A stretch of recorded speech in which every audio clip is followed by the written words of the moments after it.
All right, guys, we got a great show for you. We're very blessed to have her back on. This is the second time we're attempting to record this today. The internet lizards are out to get us. We're constantly battling that.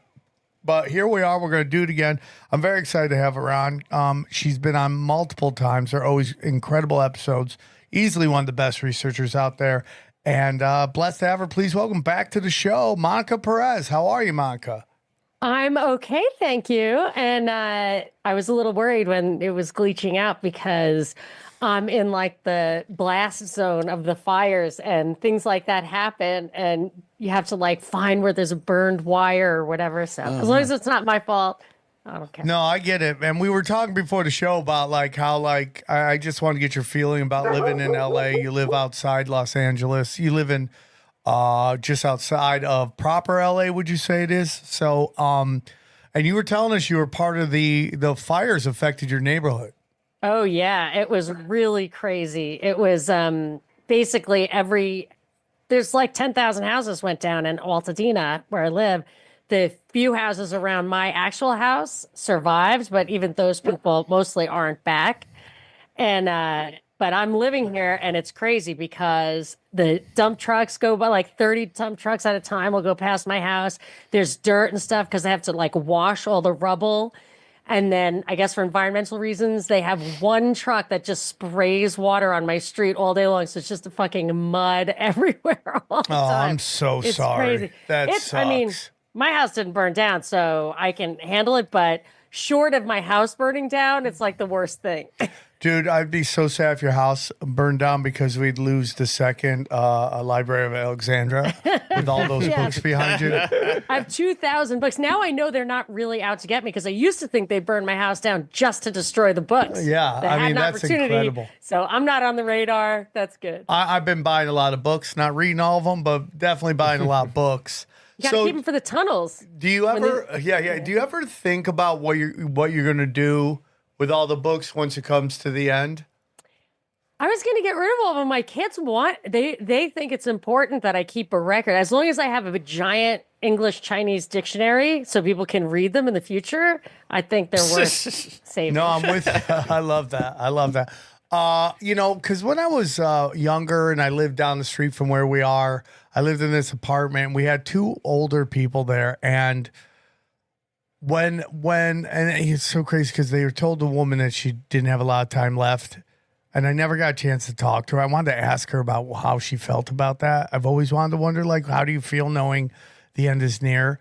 But there was a guy that lived there, and he lived there for decades, and he died, and his kids just took all of his shit and just threw it on the street to be thrown out.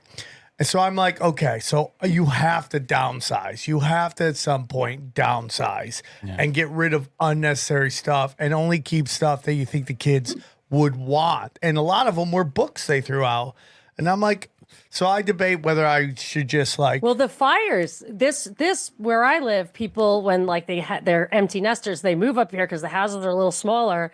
And they all talk about that, like, oh, you got to clean out the basement. The kids don't want your shit. And then I actually said that to somebody yesterday. I didn't think it was too soon. I was like, so remember when you were worried about that? Like, you don't have to worry about that anymore. Oh, my God. And instead of crying, like, he was just like, yeah, good point. Oh, I mean, I guess there's some positive to this, right? People, I was worried because I couldn't understand how people were handling it. Because I was watching TV, like we evacuated in the middle of the night, in the middle of the smoke, the flames. And when we were watching the news when we got to a hotel, and I could see like something of my house was on fire. I later found out my patio was on fire. The fences were on fire, but I could see it. She was on my street. She looked up at the street sign. She's like, oh, we're on blah, blah, blah. I was like, she's in front of my house.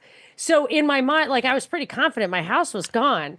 And I literally, this is so bad. I literally texted my contractor before I even went to see the rubble. I was like, hey man, I'm first.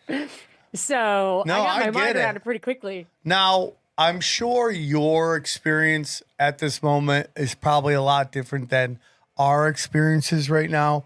But I just feel like everyone's already memory hold this shit. Like they've already moved on. Nobody's holding Gavin Newsom or Karen Bass's feet to the fire at all. No, know, but I could see, even like, in that, 1 no, month, even yeah, past the so- Gavin Newsom, the making someone pay for the consequences.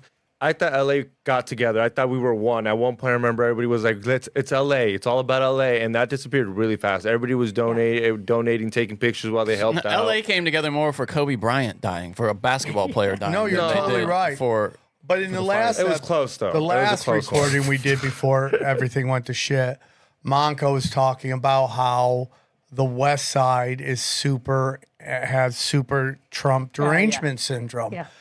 And what the LA fire has told me is that the psychosis of Trump derangement syndrome, the psychosis of hating the other side, is more powerful than real world consequences. That almost nothing will shake that foundation, and they still just conform to it. They instantly believe it's climate change. They still think Trump wants to throw. Trans kids in jail. You brought up earlier about your special needs son coming home, talking about sending all the Africans back to Africa. Is it shocking to you? I mean, it's shocking to me. Well, he thought that that's what Trump wanted. It's funny because you were saying is that the entertainment people or whatever. I live in the mountain, like I live within the TMZ, I guess, but it's in the mountains. So it's a very kind of middle class place, and it doesn't have a lot of immigration. It's like second, third generation people. It's very racially diverse. If you watched all the coverage, you'd see it's like half of it's black. There's plenty of Hispanics, but they're all basically from here, and they don't have that like TDS thing, that Trump derangement syndrome. Like it's not really political. Nobody really cares. It's very, we're in it together. But when I do venture all the way to the West Side, sometimes it's amazing to me, and I that people are so hysterical about Trump, and I think Trump's a complete. He's an actor. Elon Musk is ushering in the technocracy. I can tell you why Doge is a scam, and I'm totally like, I think it's worse than you do because I don't have hope in Democrats, but they think I'm a Republican because I don't hate Trump in the same, I don't hate, but I don't hate him. I don't hate him viscerally for the same reasons. And that makes me like an outsider, one of them, a MAGA threat, whatever. So let's get into what you wanted to talk about. And I think this is a great launching point. So we see Trump in the Middle East right now at this summit with the Saudis, who are all led to believe funded 9/11 and all that stuff. And it's this really weird mental gymnastics that we do where 9/11 is one of the worst moments in American history, but we still love that the Saudis are coming and sponsoring all of our sports and all that. And like even their golf tournament, their trophy looks like the really does, the medal from 9/11, like the building. It's like very crazy to me.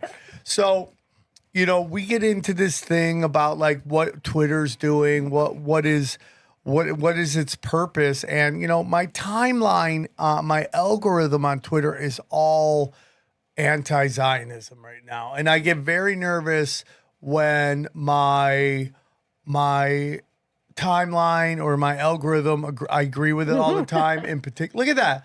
Does that not look? Oh my gosh. That is such a fuck you to everybody. And that was near New York City, too. It's crazy. It is crazy. It looks just like it. So, look, you can see the one right next to it. It's kind of like the resemblance. yeah. So let me ask you something. Yeah. Yeah. I've always had this, this belief, and I've said to 1,000 people, and they all think I'm a crazy person, that I think Hitler's big role was to scare all the European Jews to go to Israel. Like that was a big part because a lot of them didn't want to go to Israel. They didn't want to go. I thought that was documented. Yeah, I mean, you and I know that. Good luck saying that to the average person. Good luck doing that. Yeah, I mean, it's probably illegal to say that in some places. Germany and pretty soon here. Yeah, I mean, they're trying. So what is your thoughts on it's suddenly being everywhere all the time, this quote unquote anti-Semitism? Yeah. There's no way it would be everywhere all the time if that isn't how the powers that be wanted it.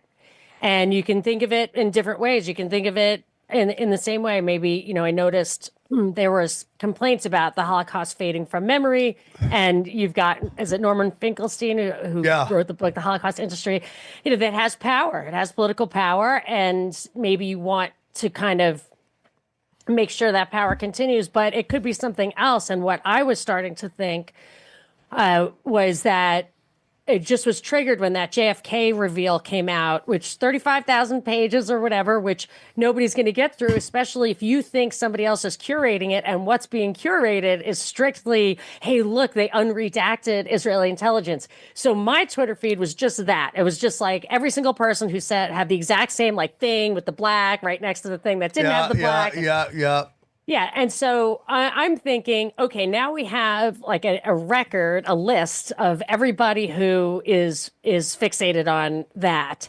And then in the newspaper, like the same day, I saw all these articles about the law firms that Trump is going out of his way. Like he was suing them. There's executive orders and stuff that bottom line with the law firms is they in order to get Trump off their back, whatever, they agreed to hundreds, I think it's hundreds of millions of dollars at this point of pro bono work.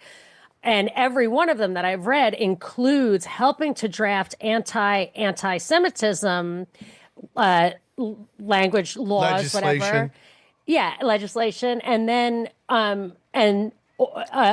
two things that does. One is it completely redirects the pro bono work from other things like defending civil rights, defending against the Alien Enemies Act, defending against habeas corpus. We can talk about those two things also if you want, but and it keeps them from defending against challenges to the anti-Semitism legislation because they're conflicted out. And in my mind, the anti-Semitism stuff is going to be like a euphemism, a proxy for the anti-war stuff. So a lot of these things seem to be ways of censoring in advance any objections to war. And when war comes, they always censor the objections, call people anti-American and stuff if they aren't. Well, we see that was his name, Mark Levine. Right now, he's already saying neocon means Jew. Well, I mean, Irving Kristol, I have a book here. I wrote a review of it called Neoconservatism, the Autobiography of an Idea. And it was Irving Kristol, Bill Kristol's father. He was like, I used to be a neo-Trotskyite, and then I decided to hijack the conservative movement for my purposes. So a lot of those guys were Jewish. Maybe that's, but I don't know what the real power structure is. Like a lot of people think it's the Anglo-American Empire, really the British Empire, the Jesuits. It could all come together. And so there's always that debate. Like, is Israel an outpost for the British Empire? That's what I believe. Just the tail wag the dog. Like, I don't know. And so my bottom line is always, read the Constitution, read the Bill of Rights. We don't have the authority to do it. You shouldn't be making commodities deals in other countries, trade deals. Our government is not authorized to do that. And as soon as you do that, we have all these excuses to go to war in other countries. And we just shouldn't. So you don't need to know the answer to any of those questions if you just, keep it in your pants. Like, it's yours. Let's stay here. Let's stay out of that stuff. But what Trump's doing every day, it seems to me, is making more and more of a reason for us to get into other people's business, whether we really want a hot war or just trade agreements, coercion, taking over their commodities, whatever. And then your hot war is just putting boots on the ground to defend them, but it just, to me, it's territorial, it's expansion, it's empirical. And we just need to stay out of it no matter what the true nature of the head of the power is. So your belief is that a lot of the stuff going on both on Twitter and in the Trump administration is basically a backdoor or a hidden move to get everyone to up their defense spending. That is one of the major things. Like, so when people were talking about tariffs, my thought was that I'm not sure. People are all worried about the tariffs coming through. It's like, I'm not 100% sure we're actually going to get the tariffs. I think it's going to be used, the hysteria around it may be used to usher in a new trade organization that has real teeth, which would be the kernel of a world government. But I read J.D. Vance's speech in India, and he was saying, he was there April 22nd, I think he landed, which was the day of this like terrorist attack by coincidence. And then the next day he does the speech where he says, hey, like, we got to do a lot of trade stuff. You should get into the F-35 program. It was like good for both of us. You make the parts, we sell the planes, yada, yada. Then that whole terrorist thing got India to launch, really significant strikes on Pakistan, lose a couple of planes. So, wow, now you have this excuse to get in there. You can have it from, there are three levels of that, really. That one is just that basic, what is Vance or Trump or whatever going to get from the defense industries? They're obviously doing their bidding. And Lindsey Graham's old prank call with the Russian pranksters about Turkey says the exact same stuff. We need the trade stuff. We need the F-35, blah, blah, blah, blah, blah. So I knew that's like a big thing. It's really a lot about the money. But then you also get the defense spending overall, and that can be a stepping stone to actual hot war if you need it. But you can go like full Baudrillard and say, even that's never going to happen. But if you have the idea of it, you can get all those things put in place. Yeah, you can get the mechanism. You can build the structure of it. And then get eventually, the spending, get the money. if you're buying all these weapons, eventually you have to use them so you can buy more weapons. So they have to create conflicts to unload these weapons. You know, that's a big thing about what they said about Afghanistan, why they left all those weapons behind, because they were just old weapons and they just need to stock the shelf with new weapons. Yeah, they used to bomb the same Afghan cave like 100 times. Yeah, that They poor blow cave. them off. Yeah. Poor cave's like, what? Yeah, I think it's underestimated how much all this stuff that we think about is really just about money. Yeah. It's just about getting money in pockets. Which is weird because they print all the money. I mean, they have all the money. To me, it goes even deeper than that. The money does matter. I'm not saying it doesn't, but they print it all. I mean, but isn't it the bankers? And I'm starting to think there are like different Yeah. like the defense industry. Absolutely. Is a different way. Like the bankers, they just want that. Yeah, the banker. Like that's what I think Doge is about, freeing up money for all the interest payments that are coming. Even though the budget never goes down, that's really a total fraud. But yeah, like that. I think that I keep thinking. The more I read these details, the speeches, the deals, it seems like like the commodity stuff and the sovereign wealth fund is about the bankers getting bank. But the defense stuff, I think they have to have those actual deals to get the money. And then you've got human beings like Vance or Trump or the guy who runs it actually having to put it in their pockets. They don't necessarily own a bank. Yeah, I get that for sure.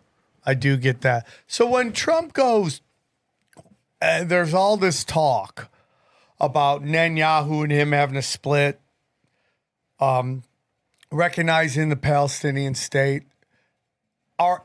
We take it at face value, should we celebrate these things? And two, is there any possibilities that any of this is true? Is there any possibility that Netanyahu has been used as some kind of what's it called? Boogeyman? Not boogeyman, but Scapegoat, or even what they call a patsy. In a weird way, a patsy. Like his job is to take all the, push Totally. the agenda, and then they're going, it's like goes back to what you said famously on the show in deep of COVID when you talked about how they're going to burn Fauci, and it seems like we're in the middle of that right now where they become the fall guy. So maybe Klaus fall Schwab guys, is going down. they're all once the brand is dead, you take the arrows. Right now, there's a trial about to start somewhere in Europe that literally Bill Gates has to defend himself in court. And here we go again. And we're talking about three burnt brands, three brands that their names are dead to the average person. They see them as evil, pure scumbags. But what would happen to them? If worst case scenario, what happens to Bill? What happens to Netanyahu? Like what's going to happen? Well, Netanyahu Netanyahu's is the one different, who's I in the think. most trouble of all of them. Who is? Netanyahu? Yes. I think the Israelis would fucking string him up or at least throw him in jail. You think the average person sees Bill Gates as a bad guy right now? I think when his daughters are on doing interviews trying to explain away all of his scumbag shit, I think there is this notion that he is not a good guy. So, I mean, all I've seen is just wall to wall press for him promoting this book. Yeah, but I think what the press says and what people feel on the streets are two different things. It's just my tendency is to run everything by my family, and they would have and everybody in my family would have no idea other than Bill Gates. Yeah, he's that guy who spends all the money on helping Africans, right? Right. I don't know. It's like my mother. She's almost 80. I don't know if she has any clue what's going on. I mean, that's what, like when I her think of stuff the is average on person, a basic level. But I'm talking about people who are constantly into politics, constantly into Netanyahu's different, though. Yeah, he is different. Absolutely. Because he was on trial. Like, he was in trouble. So it's like Trump. I think Trump is someone who is going to take, all the sins of the neocon expansion into himself, and then you can slaughter that person or whatever. But with Netanyahu, he was actually in trouble. So I figured that's why Israel has protests against this stuff. They say we're protesting because we want our hostages back, and Netanyahu shouldn't be handling it this way. But who knows what that's even like. They're channeling probably those people saying this is insane, like this is crazy. But they get to say it's all Netanyahu, and maybe they can come out later and say because you could see how he manipulated the election. I think he lost the election 3 times, and he's still in place. And I wondered why. And then all of a sudden this happened. So yes, I think Netanyahu is a puppet, but I don't think he and Trump are on the outs. That interpersonal stuff, especially with those guys are definitely playing their roles and are aware of it. Do we, even at face value, get all excited about a president of the United States saying that, or we're being told that he is thinking about recognizing the state of Palestine? I mean, to me, once you do that, what you've actually said is it's been conquered. It's been conquered. We can call it Palestine. It's really going to be new Disneyland. And, for the people who went to like the University of Jerusalem or whatever, they get to stay and run it. And anybody who makes noise, like they're probably dead. I feel like once it's done, once it's been denatured or neutralized or whatever, you can gussy it up any way you want, and it'll be clean and shiny probably. Like they'll build it, it'll be new.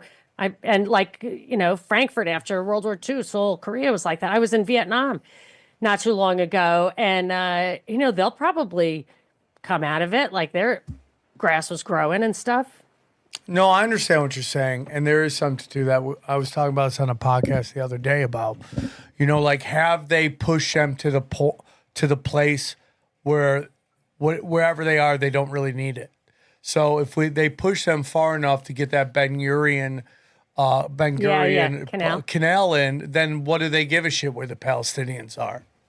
And then the disgruntled ones they can put in Europe or whatever to cause problems, which is another thing they like to do. Yeah, 100%. Because all that stuff, all of this destabilization is being done on purpose. And, Europe is just slowly waking up to the fact. And like what is happening in Germany is at what we think Russia does, which is lock up political opponents. And it's so crazy to me.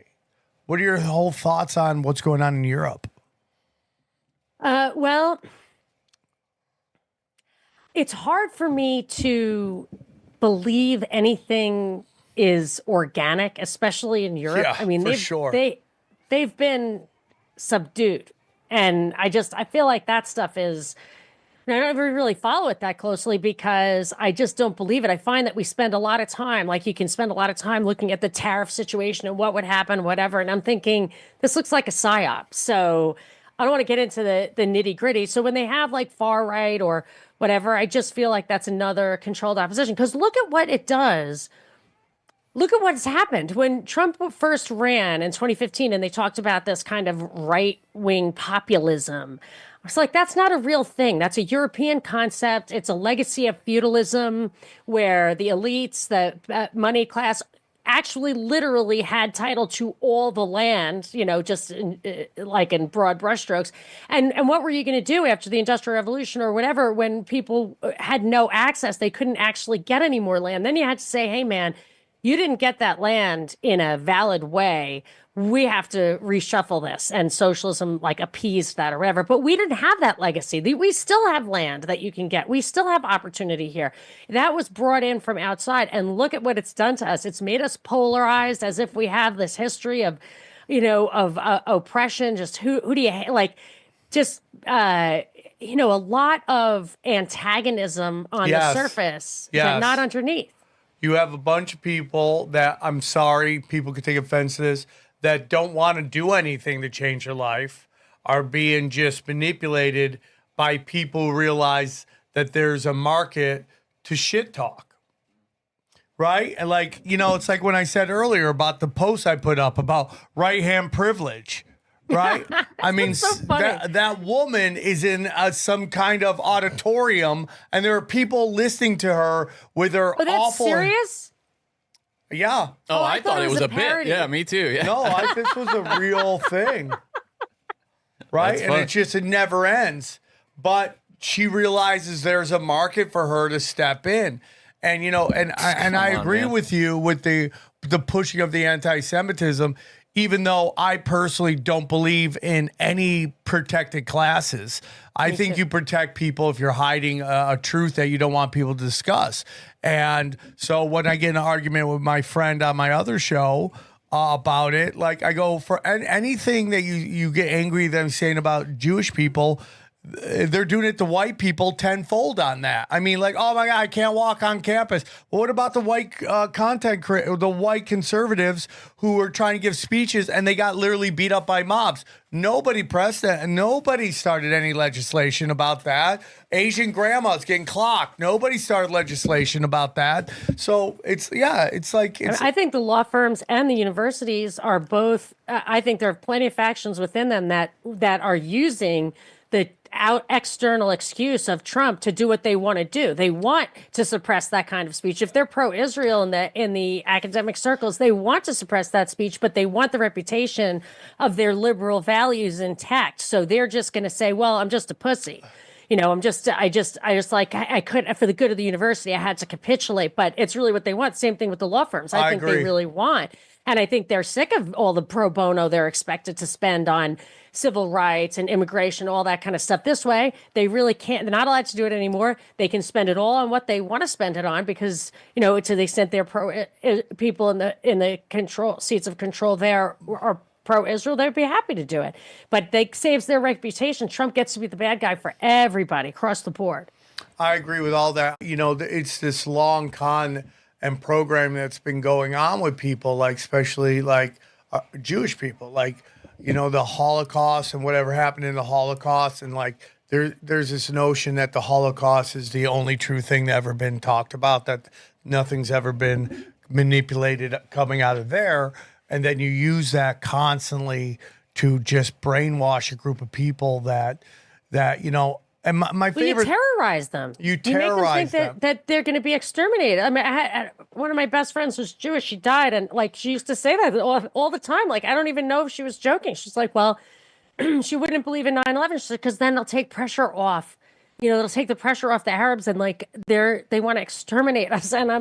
And she was just lived in fear. I mean, this was a nice upper middle class woman who had a cushy life in Denver, Colorado, and I loved her. And we had open conversations, but she really lived in fear.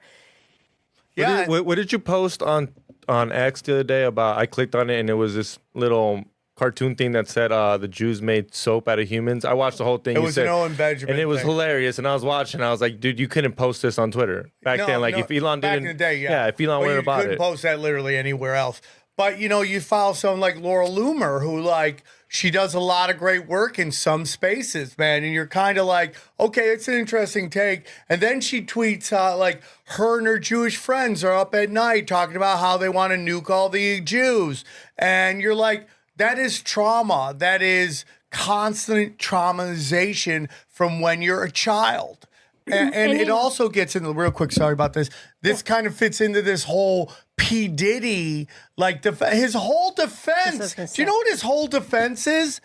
His whole defense is y'all jealous of me. That's literally his defense. Y'all jealous. And like the last time I saw that was Carlos Mencia, and Carlos Mencia was like, oh, everyone thinks I'm stealing jokes because they're jealous of me. You have no defense when your defense is everyone's jealous of me. P. Diddy is dead in the water. Whether he gets convicted or not, I don't know, because we don't know what shenanigans are going to happen. Yeah. But that's your defense. That is literally what adults tell young people in the Jewish community. People hate you because you're successful. It's like, no, it's like there's probably a lot of propaganda involved. I'm not going to say they're totally wrong, but it's like if you can call out, again, I say this all the time, if you can call out Islamic jihadists, Catholic pedophiles, Christian nationalists, you should be able to talk about Talmud Zionists. It's not picking on, it's equality right there. You know, and it's- you know who else too? I noticed that was that Dave guy from Barstools. Yeah. They just said fucking yeah. How is he? He's an asshole, and someone did it to him, and for once he has to go after his intern. Yeah. Fires him, lets him go. I'm just like, it's like, cancel culture. What What'd you happened to your want to say, cancel Monica? culture? This, I can't remember that. I could not identify the quote, but there's a great little volume called "The Law" by Bastiat. And it was kind of, I think it was around the time of the French Revolution. He knew he was terminally ill. He was young. I think he had tuberculosis or something. So he could write whatever he wanted. And he wrote, just be careful when you're a revolutionary, that your goal isn't just to turn the tables. So I see the stuff when you tap into the terrible history of African slavery, and I'm sure American Indian slavery too is part of it, although nobody ever talks about that. That you get them, and the same thing with terrorizing Jewish people or any ethnic group. What you really want is justice, true justice, the idea of social justice. So support the Bill of Rights, really go to the mat. That was my first indication that Trump was not going to deliver on the hopes of conservatives, because when Obama was in office, people would always join me in being absolutely like, I don't need to know if it's a conspiracy or not. I don't need to know if it's a false flag. Are they asking you to violate the Bill of Rights using this event? If so, don't ignore that event and defend the Bill of Rights. And this is all a way of using the one thing that was probably the one thing that was a negotiated position that protected us from government, and that was the Bill of Rights. And they get the actual individuals in the minority group to not defend that, to want to turn the tables, and then you're just going to have more of the same problems. I completely agree. And this gets into some, again,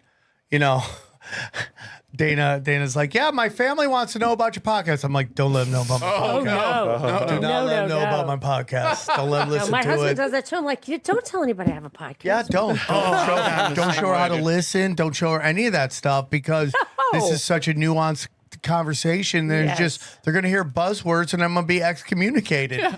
People don't realize that I'm arguing, the position of like love and justice. Like, it's you're right. The buzzwords make people like, what? Because if you study what's going on, what they don't realize in demanding special treatment is what you're basically hurling us towards is martial law. And it's okay when it's your people being protected, but you don't understand it. Once you create that act of being able to go after people that you don't like for things they do that you don't like, they will use that against you. It will come back around. Israelis. In Israel, you can have these conversations because there are people who have different viewpoints, and you're not hearing from them publicly. But there's a weird thing in the control-alt media world where there's pressure to be as bombastic as possible in having this conversation. There's pressure. So, I mean, what do you think about that? Well, Jay Dyer just was on last week talking about how... Yeah, he did Piers Morgan, and every 10 minutes he'd get a call before his show going, we really want you to go crazy. We don't, I know you think because we're British, we're classy.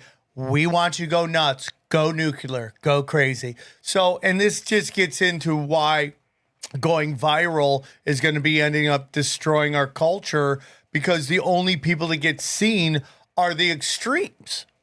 It's never the moderates. Yeah, but the anti-Semitism is kind of like a rite of passage on the I'm not saying anti-Israel, right? I'm saying that, so there's so much pressure and control alt media to go that way, in my opinion. Yeah, I mean, I'm sure there's levers being pushed as well. Like, and I know this on Twitter and on Instagram.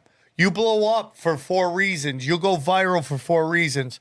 Stupid, violent, nudity, right? If you're showing your back crack and everything like that, or you're pissing people off. If they think it will piss people off, these algorithms are so sophisticated that It's polarizing. They like that. they love it. That's So right, I had my what was it called bit? My pronoun bit, and it went to almost 1 million views on Instagram, which is unheard of. I just had a meme go 1.5 million, which out of nowhere happened. It was Bert and Ernie, and they're like, why isn't China getting behind climate change? And Ernie was like, because they're already a communist government, and it just, for some reason, it exploded to 1.5, right? So I see it happen all the time, and like Leonardo Joni, who's a great comic, really can play into. Yeah, that's it. No, I posted it. Same caption, sends everything like Sam posted it. Not even one tenth of it. That's what I mean. Like, how do you know when? Because these algorithms are so sophisticated. Like on my I know you guys think I'm crazy, but I study this shit. On my Instagram, the algorithm is so sophisticated, it could tell when it's a video clip, and it just shoots it down. A meme, it doesn't have any problems with. But video clips, it just buries it. And even Johnny and you guys say that the terms are, the wording on there is weird. Maybe, I don't know. But I've just seen 10 times worse on Instagram get millions of views. And it's just like, what are you pushing? It's in. So you go, Sam, but that's not, well, there's no nudity in it. But it is dirty talk. But it's like, do they want my shit to blow up? But the whole point is like, going back to what you're saying, is like, it's like, just, again, I've said this before, and I feel like you're even more into this camp than I am. And I say that out of respect, is that like, you're right kind of down the middle. Like you don't think either side is the good guy and bad guy. And it's maybe issue to issue where you decide if you might lean one way or the other. Am I wrong on that? Because I think like to really blow up on social media, you have to either be far right or far left. Oh, yeah. I think the reason that I would never get any, be promoted in any way, my shit's like, I'm a completely shadow ban. Like you'll never see me in your feed. I put it up there. It's kind of like me taking notes, show notes. I'll throw up. Like, this is my thought on this article. That's how I post stuff, basically. But because I'm rational. Because what I say makes sense. Like, I'm just telling you my authentic, rational opinion. And I try to come from a place of justice, of libertarian, sense of rights. I like the Bill of Rights. I like the 10 Commandments. I understand the difference. And I think it resonates with people. And I'm pretty skeptical about the validity of the news, because I think a lot of times the things that are in the news are meant to waste our time. So we get stuck in that 24-hour news cycle instead of saying, hey, like, the details of this thing does not matter. Just make sure that you're, the process is also important. Like, make sure you're sticking not only to our rules, but also make sure people have their day in court. That's why I didn't like the Bill Cosby thing. Like, I don't care. He just did not really have his day in court. A lot of his rights were suspended, and you have to pay attention to that stuff. And this is the message they do not want out. That's why they replaced Ron Paul with Trump. Yeah, I agree. And we've been saying it here forever. Again, their whole thing, they want martial law. So what they do is, with the left, they give you January 6ers, and the left was totally fine with just annihilating these people. And now we have it with the MS-13 people, with the right, and the pro-Palestinian people. And, that clip you cut for me, which was great. I mean, I'm just choppy in my delivery in it, but I like the clip a lot. But, it's like, the whole thing with these pro-Palestinian people, they're like, you can't come to this country and criticize it. You're not allowed. But yet Jordan Peterson and his daughter, that's exactly what they're doing. On every clip that they're doing, they're questioning the freedom of speech. They're questioning the way this country operates. And they literally ran from Canada, where the dad had to go through sensitivity training on the internet, and they locked up all the truckers' bank accounts. But yet nobody's calling for the Petersons to be sent out of the country. Nobody. And they don't understand the hypocrisy of that. Like, literally, they've gotten both sides to be okay with people that they don't like having their rights being thrown out. Well, I think the immigration stuff, I think there was something in Florida I heard this morning. They're standing outside a nursing home trying to bust the fucking orderlies. You know what I mean? Like the nurses' aides for being illegal immigrants. Like, okay, who's going to do that job? Like, you know how expensive those places are anyway? But so they're taking this immigration and the low level, the illegal immigration that would actually helps us take care of our kids and our houses and stuff. And they promote the high level. We want the people who are, well educated, who is going to compete with your kids to get into college and to get jobs. That's a great point. And drive, yeah, but they're taking the immigration stuff, this Alien Enemies Act, the writ of habeas corpus, all of these things that even real ID, using immigration as an excuse. But once those things are dusted off or put in place, then they can be used to suppress war, the anti-war sentiment. Yeah, I really do agree with that. And it is about martial law. I mean, you just had that Steve Miller, is that his name? Yeah. The bald guy who always looks like he has a butt plug in his ass every time he's talking. He's like, can I hold it in? Can I hold it in? And, he's talking about suspending habeas corpus. I know. And I'm like, what? How is anybody saying this out loud into microphones? What are you, Abraham Lincoln, one of the country's greatest heroes? Yeah. Aberdoff Lincoln. Well, Aberdoff Lincoln. That is very funny. I'm with you on that, but this is what it's all about, man. Black bagging motherfuckers. And you can just look to Abraham Lincoln for an example of how this idea of people being deported can turn on citizens. Because there was this guy who was a former congressman. His name was Vallandigham, I think. And he was a political rival. He did a few speeches speaking out against the war. And Lincoln had him arrested, took him to the lines, and forced out of the country. He's like, you want to talk against the Union? Go to the Confederacy. And kicked him out. This was a guy who was in Congress. Happen. Yeah, I do too. Yeah, I've been saying that for a while now. Once they decide that people, let's say, who maybe did a protest at the Capitol are non-citizens and have lost their rights because they're insurrectionists, then they just become no different than these people. And besides, so many people were born not in this country anyway. So yeah, true. No, I agree, man. That is it's all psychological programming. Like the governor's kidnapping in Michigan, January 6th is like their desperate ploy to get people okay with calling their fellow citizens domestic terrorists. Because once you're labeled a terrorist, all your constitutional rights go away. And it's coming from the right. That's the problem, is that they used to defend the Bill of Rights. When Obama was in office, I'm telling you, we had the Ron Paul thing was surging, and people they were burning dollar bills and were actually reading the Constitution, not just carrying it around.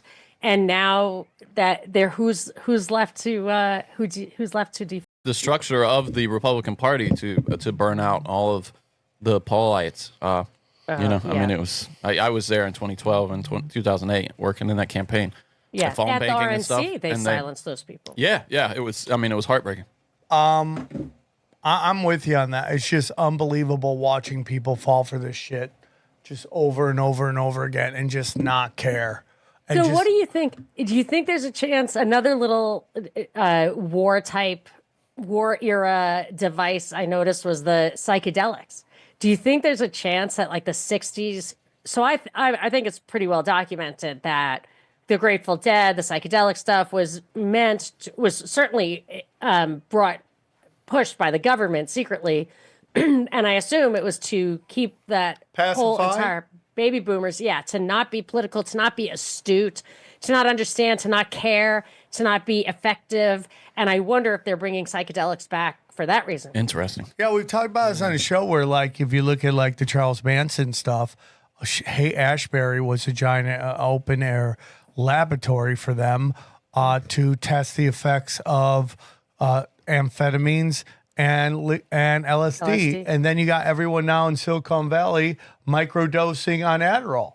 Well, Sam, I'm curious what you think about that, though. Now, Adderall's a different beast, but we know many people who say that their moment of awakening was through hallucinogens. I'm one of those people. So, how do we square that with this idea that it's pacifying the masses? Well, I also think that, if you jump in and out, it's one thing, but if you're constantly in an altered state of So the whole dropout idea It's the THC vaping and now the mushroom chocolate bars. Like you don't have that aha moment every time. Yeah, because you're always there.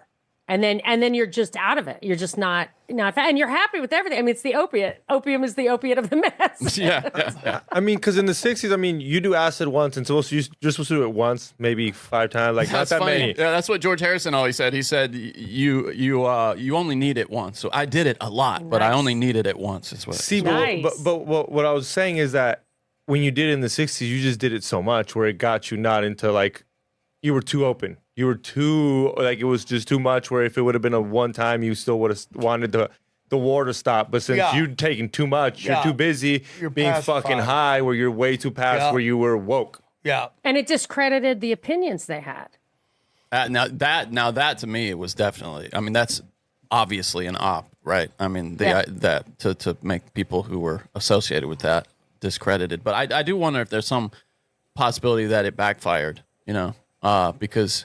Why? Because all the hippie trippies became they brought in the 80s and just Voted for Reagan. and just annihilated the economy, just destroyed it by greed and passing laws that allowed them to make all the money and effing their children. And I mean, dude, what the baby boomers did to the economy, they literally fucked their children, their more about the grandchildren. culture element, but yeah, I mean that's hilarious what you're saying. But I mean the cultural. I don't know if they element. knew that though, because when I look back at the debt that Reagan put this country in, like I grew up in the 80s, I was a little kid, and Me too. it was just go. It wasn't. No, I never thought of that. My parents liked him. I don't remember them noticing the debt thing, but if you go back and look at that, it's very clear it was a debt-fueled boom, borrowing from the future, which is that's taxation without representation, because who's going to have to pay that off? Immigrants and your children. Yeah, but I mean, you get into Immigrants are opting in, but your children aren't. A great example of what's probably not good for you is whatever they allowed during COVID. That's right? Yes. Yeah. So they allowed You couldn't weed go stores. to the gym, but you could get drugs delivered from Craigslist. Yep, you got weed shops open, and you have Liquor. liquor shops open, and Couldn't you get a fucking haircut, but you could Right? go buy your weed. Yeah. Drive-throughs probably were. And I've said this before, and like people have very visceral reactions to it. But if something is everywhere all at once, you should ask it was an organic rise, and that's what weed shops everywhere. Now, Yes. when people are like, well, you should go to jail for weed, I totally agree with that. And I would have a discussion that, should you be in jail for doing drugs? Should you be given a felony, which just makes it really hard after that to make money? Should you be given a felony? I'd probably argue not. But what we've also learned is when you make it too easy to get a vice, to satisfy your vice, it destroys society. Drugs, sex, everything else, pornography, prostitution, OnlyFans, all that stuff. It's too easy to get it. But you don't think it's where we're at with kind of prohibition, where right now it's so easy, so there's so many fucking shops. I think in 5-10 years, all those weed shops and all those kids that we thought wanted to smoke, my dad smokes, I'm not going to smoke as much because the house smells like weed, is going to go down. Like, I just think the boom's right now. Yeah, everybody's trying to get in the weed industry. I think in 5-10 years, you'll be, like everything else, a liquor shop here, Well, smoking every shop generation there. pendulums. Yeah, and I think the Yeah. pendulum's high, and I think You're right, it might end up, well, these kids aren't smoking. And if they're Yeah, I smoking, think Yeah, you're but right, they actually. destroy. So, like, my kids got iPhones. They were like the first generation. I didn't let them get iPhones or phones till they were like in eighth grade or whatever. But it was still like bad, and there was absolutely no way to control it. YouTube will not let you put filters on. There was no way. Now there has, but and I would go to associations. Is anybody working on this? And my kids were grown up. It's over now, and they had COVID and it messed up their minds. Now you can control it, but what they did was they used that one thing to destroy a generation. And when stuff is disruptive like that, so if we had weed the whole time for the past 200 years or 2,000 years or however long, we'd know how to use it. It's like guns. Once you ban them, then the next generation doesn't know what the fuck they're doing. They overdo it. They act crazy. Blah blah blah, and then it gets under control again. But you have destroyed a generation. Yeah, I agree with that. And that's kind of where we are right now with a lot of stuff. Like, what are they? Why is pornography free? You know, why are there weed shots everywhere? And everyone's like, you know, it's just weed. I go, it's not your grandpa's weed. You think it's your grandpa's weed. It is not. I am in the rooms of, I'm into the rule. I'm in the rules, the rooms of recovery. People come in with like tweaker energy from smoking weed. Yeah. Their psychosis, all that stuff. It's way, way stronger. I'm going to say this. I have a lot of friends who smoke a lot of weed, and I would tell you that they are borderline bipolar. Where like 1 second they're super happy, and then the next one, they are just ready to rip your fucking throat out. And you're not one of them. No, I know who you're talking about. I know who they You're are, just a level of retard that It's perfect. It's good enough. right? But That has changed, though. Remember when Eric Roberts was like on Celebrity Rehab for weed? I think it was Eric Roberts, and everybody just relentlessly made fun of him, like, for marijuana, dude. And, dude, I mean, I know, just like you, 4 people that I can think of who admit that they have a problem with pot. And think of how much they must spend on it. It's like heroin. I have 2 siblings who died from heroin related stuff, and like the Jones goes from 0 to 60 pretty quickly, and then it's pretty much all you're spending your money on. And even I don't know how much pot is the vaping. She knows, but it may build up. It's. I mean, I'm not gonna lie. I work for Be Real for Dr. Rutham. We get some nice prices, but I can't imagine going to dispensaries. It's a 15% tax on top of what you are paying, which isn't cheap.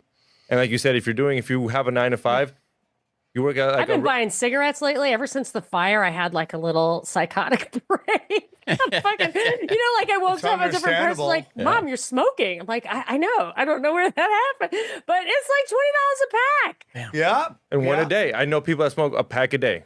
These Zins are like super expensive. Are Zins expensive?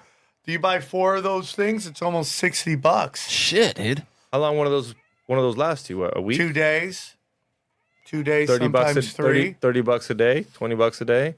Yeah, I mean it gets like that. Let's get sponsors. But I just it's like I think everybody has a vice. It's just, what is your vice? Maybe you knit too much, and people are like, calm down with the knitting, But everyone has something that kind of takes you out of it. But it's like, it's too easy to get it now. And again, agree, totally. This goes on to this thing that I just posted on Instagram about how, Hollywood and our society has gotten rid of outlaws. Like, everything is conformity now. And like, when you look at like the trans, the adult film stars, all these stuff, they used to be outlaws that lived on the fringes. And they were there because a lot of it's trauma, a lot of it's inability to function in society. So they lived on the fringes, and they took all the positives and all the negatives of that. But now they're mainstreaming it, and like, most people aren't built for that lifestyle. They can't handle it. So okay, how do you help or do with porn? Like, what do you, like, 21 and over? How do you make sure kids aren't looking at porn? Back then, you used to have your stash. Yeah, would you agree? Like, isn't it insane that we don't have 18 and under phones or 21 and under phones? No, there is a new thing I got because my son has Down syndrome. So he's 22, and I got to deal with him like he's a 14-year-old. And I found this phone called the Pinwheel that you can actually control. But I've been actively looking for that for 8 years, and it only just happened. And then, the cat's out of the bag. But the stuff with porn, I mean, that's when I start like questioning my libertarian roots, because I feel like the libertarianism was, ostensibly created maybe by the same guys who did the neoconservatism and stuff, like where the underlying purpose was to exploit their, you know, you don't want minimum wage, which I absolutely don't. It's economically ridiculous. But you know, open borders in a country that isn't free like ours, like that has welfare and that has minimum wages and stuff like that. It doesn't make sense. You can't, like, you would just 7 billion people would come in. You just can't do it that way. But it gets you to kind of, you know, advocate strictly.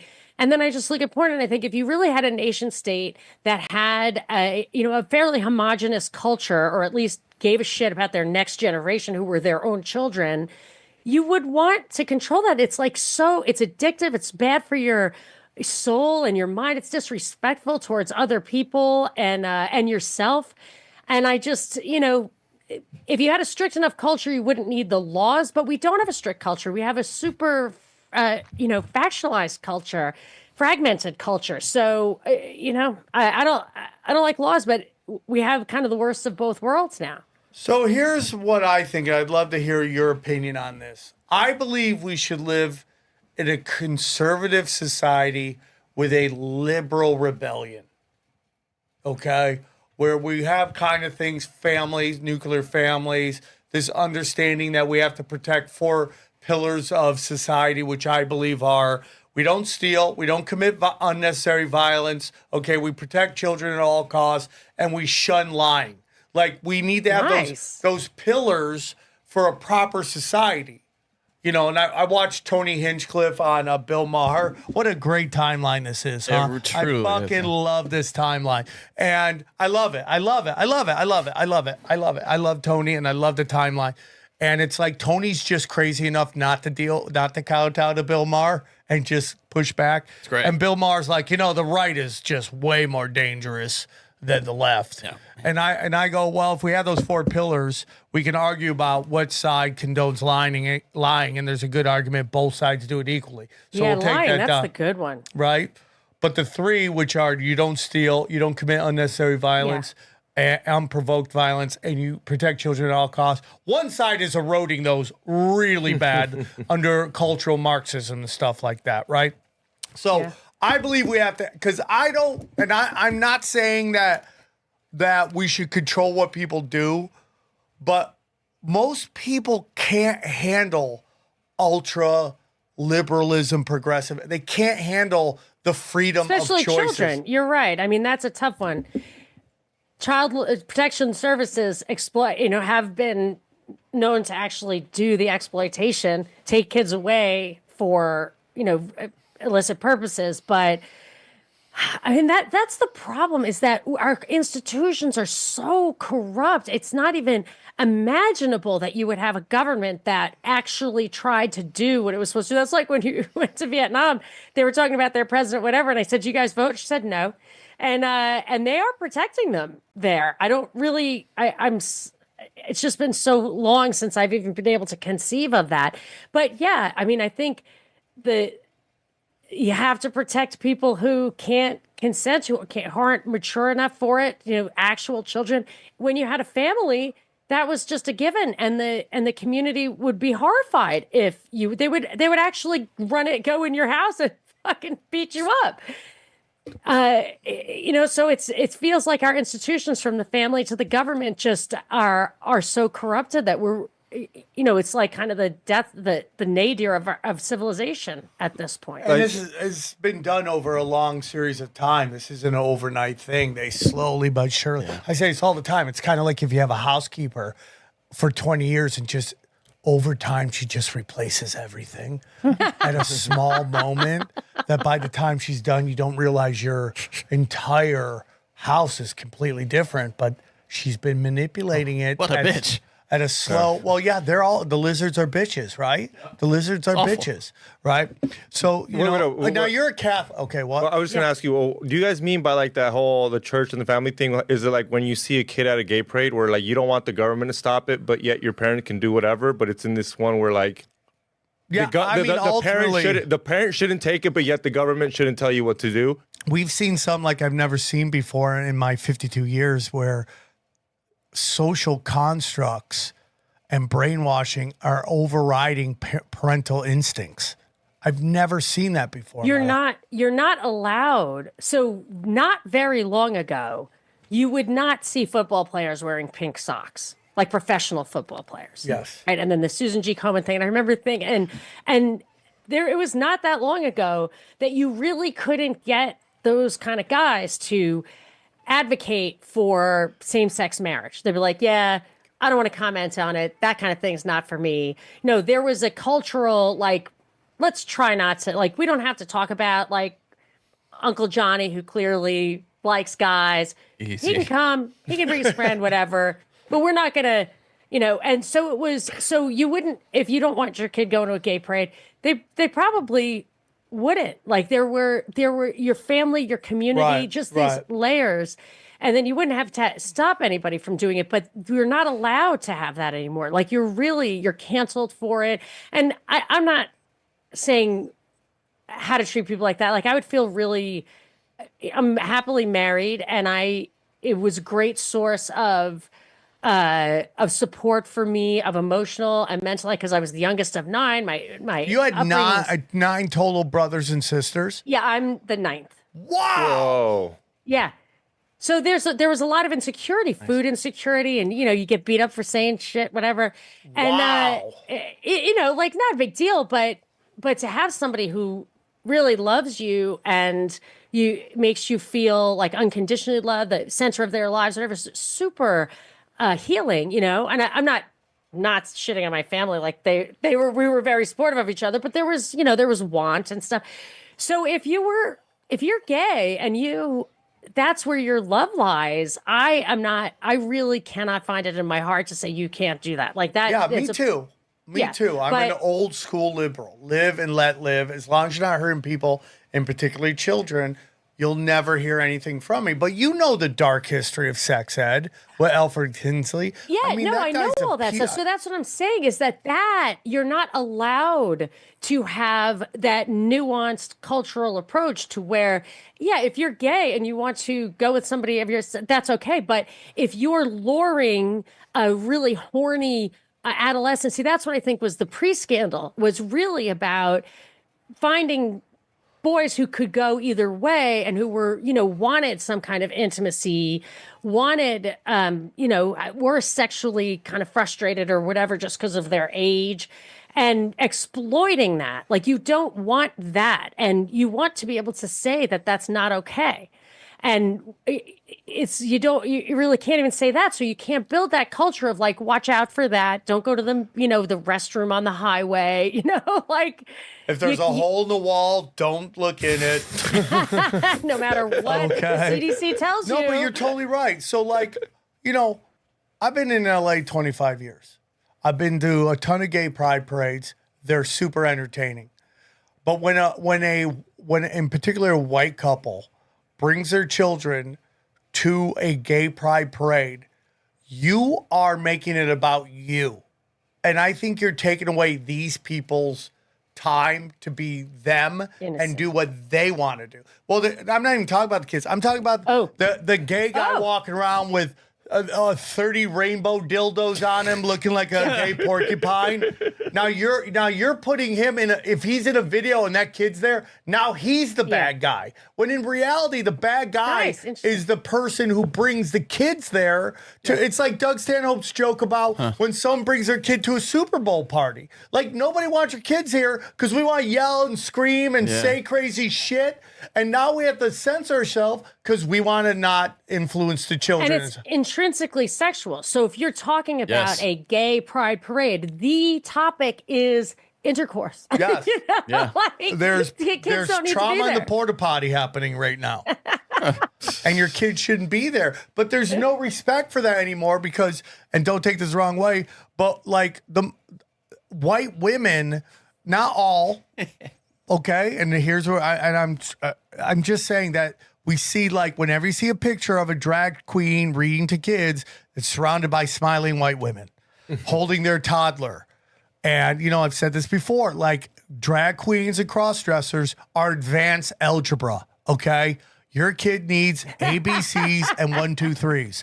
We don't need to be doing X Well- to the 2 and having this fucking 5-year-old try to figure out this math equation. They did that in high school. They would get roasted by the kids there. Be like, what are you wearing? Yeah.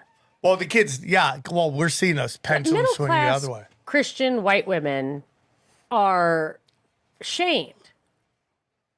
Right? So they have to let's just put it this way. In LA, if you have no box to check, you're kind of shamed. You feel so bad you have about to it. Yes, you have to be an ally, or you have to be a lesbian attracted to men, or whatever it is. You have to have Box. something.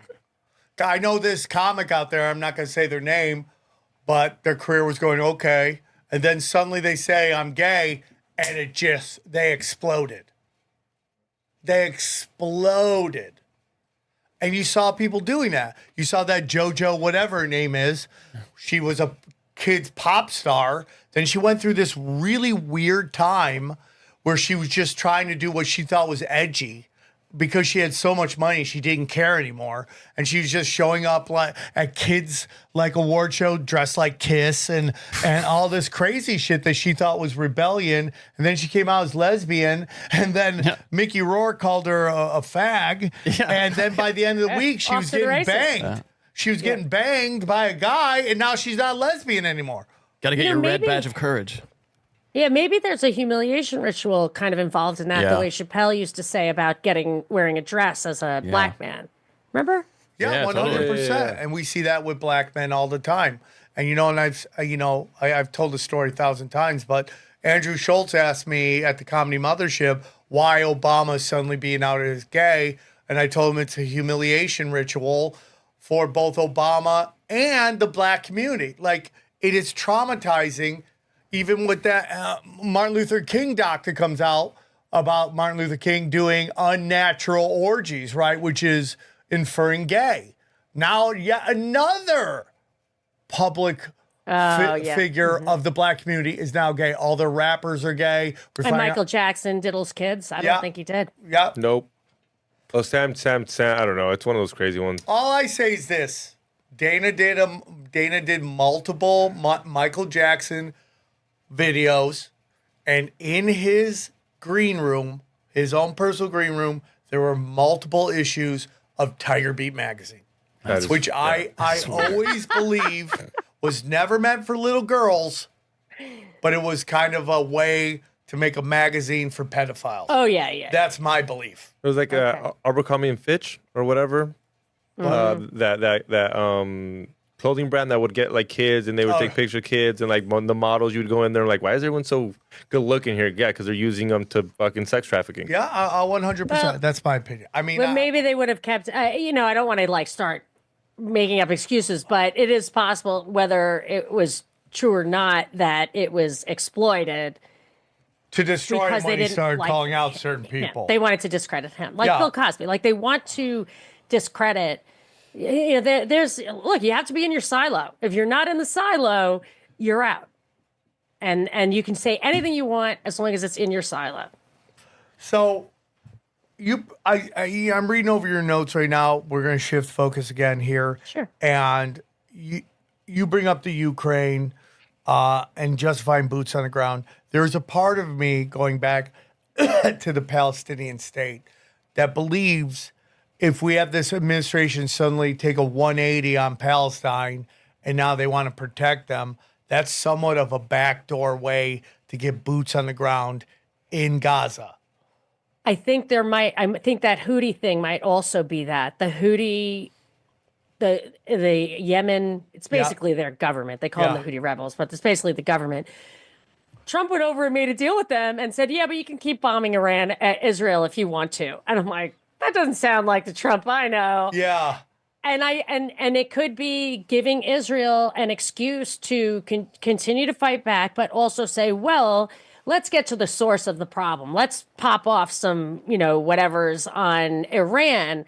And then Trump gets to do what they always want to do, which is say, see, when we don't get involved, it gets crazy. And now we have to go in and mop it up. So I don't know if they're going for a hot war, but I can see that whatever they say, oh, he was just about to help them. But then, he was for not getting involved in the war. But they, as soon as we don't get involved. So I think it could be. I just don't believe any of the propaganda. I don't believe. I mean, like, so they're always like Trump. Trump never started a war, right? Well, we've never. When was the last time we declared war? When was the last time we went through the proper channels, in which are set up by our forefathers to actually engage in war? We haven't done it forever.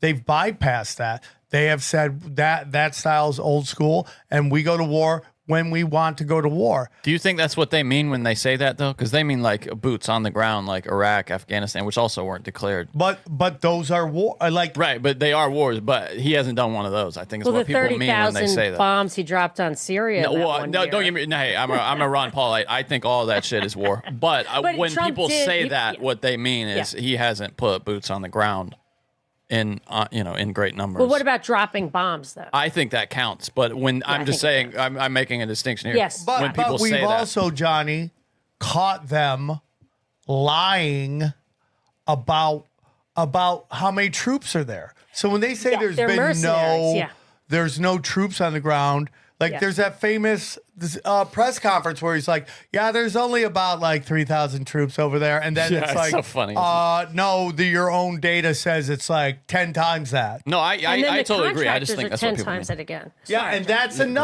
that's another way around. That's another way around it, where they're not troops. That's the future. If you Well, ask me. oh yeah, well, not And, right, and what are they? And so are drones and stuff. And I think Trump provided the backdoor to Ukraine. I remember with that impeachment thing, his first impeachment trial. I thought, that what could the purpose possibly serve here? And it's like, well, if you get Democrats to get mad at Trump for not giving military aid to Ukraine, guess what's going to happen when the Democrats are in power? It's going to be all about, oh, finally, we get to give military aid to Ukraine. Now, you can't really put boots on the ground over there. Maybe we have them over there. I don't know. But it's effectively de facto if you arm them to the teeth, and then the guy you support conscripts everybody walking around on the street. I think that's a proxy war. And I believe there's ethnic cleansing going on over there too. Of once again, we're seeing the mass murder of white Christians In Ukraine? Yeah. I find such a hard time believing the news that over, I'll sometimes read RT, I'll read Moon of Alabama, which I think is pretty good actually.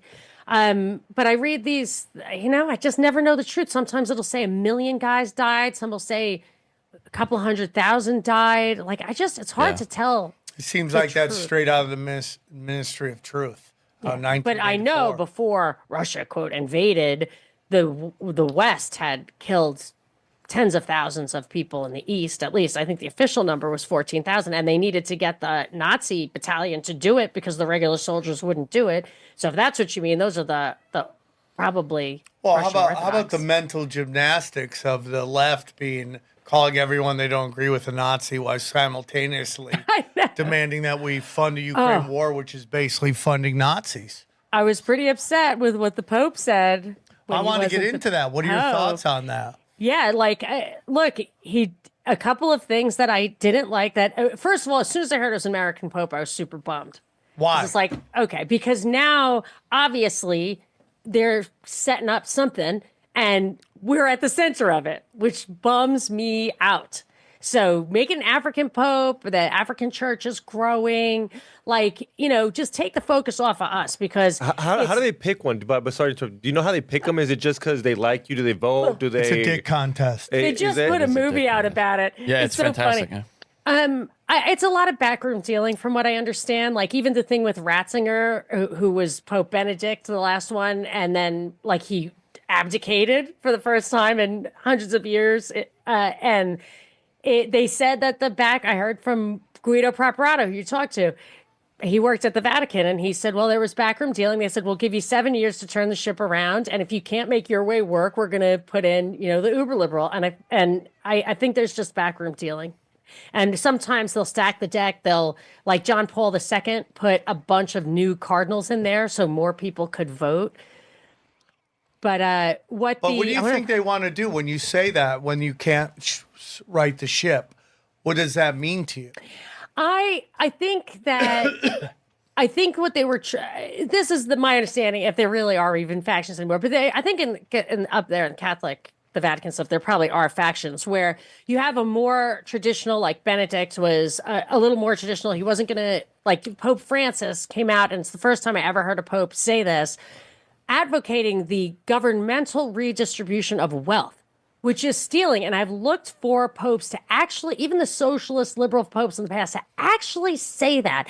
And nobody ever did. Maybe the translation was wrong, but there's some popes that really aren't going to push the envelope on that stuff. And Benedict wouldn't, and I think there are a lot of Catholics who won't. And then there are the ones who want to reform, maybe would want women priests, which I think would be like a terrible idea. John Paul II actually made it pretty clear that should never happen. So like that would be a really major thing. And you can imagine it would you'd just be another Protestant sect, which I like the. Are you Catholic? I like the ritual. I'm Catholic. I go to church every Sunday. It's very hard for me to picture myself sitting around in heaven, smoking a cigarette, dishing with like people whose name I know. But I live like that. My mother said, when she was 19, it's just a better way to live. And so it is a better way to live. No, I get that. My parents were very good people, and it was very important to them. And, out of respect for them, there's no reason It's for me to community. abandon. And you've got to stick with it. So it's not the Vatican that's the church. It's the people. All you have to do. I agree with that. And they do it. They stick to the 10 commandments. They stick to Christ's 2 commandments. They really, really do. And if Americans would really defend the Bill of Rights, they could last 2,000 years also. I totally agree with all that. I think that's the same thing with Jews. I think most of them are just community oriented, and they really just want to connect with others. And yes, I and agree. just like every group at the very high top, and this is every religion, there are psychopaths. And some religions are used more than others to push agendas and push forward a global plan. Okay. And that's my opinion. So so now we got the situation right now. And again, I think so much of what we see that we don't like in all religions is this attempt from the very powerful, the masters of mankind, to disconnect us from God. So now you got these Catholic churches that have been basically taking money from the U.S. government and bringing in illegals, suddenly having major problems with the U.S. government allowing white South Africans to seek asylum here. And it's only 100 of them, and already everyone's losing their minds. Now, real quick, so I read this book a long time. I can't remember the name of the author or the name of the book. I'm sorry. I'll look for it. He read it. He read it, though. He read it. I did read it, though. I love the book. I'm gonna quote constantly it looking for perfectly, it. But they basically said the whole reason that both Stalin got in a lot of trouble with the rest of the world, and a big reason why South Africa got in trouble with the rest of the world wasn't apartheid, but was the fact that they didn't want to take the international bankers' money. Because once you take them, because they had gold and diamonds and emeralds, right? No, they literally used Krugerrands. Right? So that they have all this natural wealth that they can draw from, and that South Africa is doing very well. But they wouldn't take the banking loans from the bankers, because the whole point is you take these loans, they make sure who's taking it is extremely corrupt, take in the money, and then when the country doesn't have a way to pay it back or won't pay it back, they extract wealth from them. And South Africa wouldn't do that. South Africa was like, no, we have enough money. Go fuck yourself. We don't want to take your super banking money. Well, the best way to destroy a country is to get the international community to call them fucking every name in the book and stop doing trade with them, which collapses the country. I believe, and I'm not saying this white farmer thing isn't happening at a large level, but I think if you can get rid of one part of the population that's pretty much been running the country, you will see a collapse of that country. And that's when the bankers and the corporations can come in and steal all the wealth. Yeah, I mean, I think there's definitely some psyops going on there. And it's hard for me to totally understand it. I talked to a guy I'm going to totally recommend to you. He is the head of one of these organizations that's fighting back against that. And I bet if you looked into the organization, it would kind of sound like would probably sound white supremacist, but that was not my feeling. It was, this guy's name is Ernst Van Zyl. Ernst Van Zyl. Anyway, he came on my show and he talks all about the South African thing and how they have extremely racist laws there and racist policies. And if those people want to get out, he thinks it's totally valid that they should be considered refugees. You'd have to pick that guy's brain about it. It was when I saw that happening, I was like, I'm down. I'm in. He was bringing that. He saw this coming a mile away. I think a lot of that is Trump just trolling. 100%. Yeah. Totally. Yeah. I mean, like, he loves to basically find out what position the other side is pushing and then find a way to do what they want. To demonstrate their way. Hypocrisy. Yes. Yeah. And they fall for it every time. Rubbing their noses. Did you see that they did a poll of Democrats who they want to run in 2028? No. And yes, and the leading person is AOC. No. That does not surprise me. It was just Democrats who are on meth, though, to be clear. So, well, I mean, and Gavin Newsom, if he saw that, would just shit his pants because he's pulling the list. Where was he on the list? Yeah, the last one? Yeah. Yeah, I mean, even liberals, progressives. So disconnected she from can reality. slay him in a debate. That'll be his role. But you know she's a created person. She was Ted Kennedy's intern when she was in college.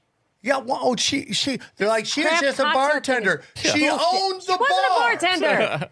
I don't even think she was a bartender. I think she probably worked briefly as a waitress. But no, I think she owned the bar. She didn't work there. She owned the bar. Do you know that? Yes, I've heard that.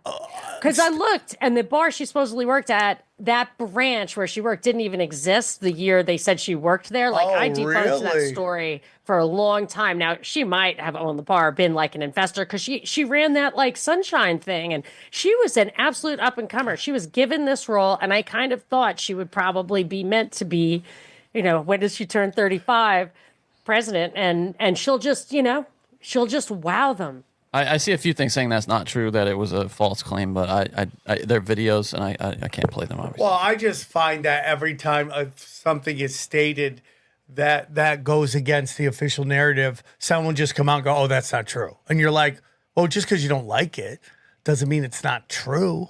What about the cocktail thing?